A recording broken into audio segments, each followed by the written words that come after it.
Hello. Yes, good morning. અચ્છા, pregnancy છે ને તમારે ટ્રાવેલિંગ કરવું છે, તો આ એક કોમન ક્વેશ્ચન હોય છે કે પ્રેગ્નન્સી દરમિયાન ટ્રાવેલિંગ કરી શકાય કે નહીં.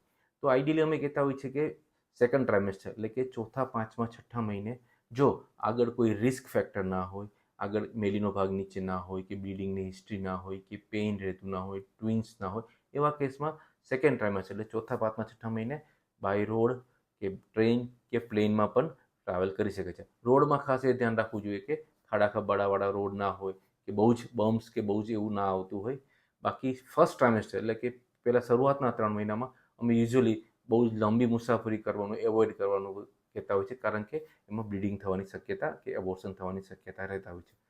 થર્ડ ટ્રાઇમેસ્ટર જ્યારે સાતમો, આઠમો, નવમો મહિનામાં, એમાં અમે ખાસ કહેતા હોઈએ છીએ કે જો બાળક નીચે આવી ગયું હોય, કે પગે સોજા હોય, બીપી, સુગર, કે બે બાળક હોય, કે આગળની એવી હિસ્ટ્રી હોય કે અધૂરા મહિને ડિલિવરી થવાનું હોય, તો એવા કેસમાં અમે ખાસ કહેતા હોઈએ છીએ કે એ લોકોએ લોંગ જર્ની કે જર્ની એવોઇડ કરવું જોઈએ, જેથી પ્રેગ્નન્સીમાં કોઈ કોમ્પ્લિકેશન ના થાય.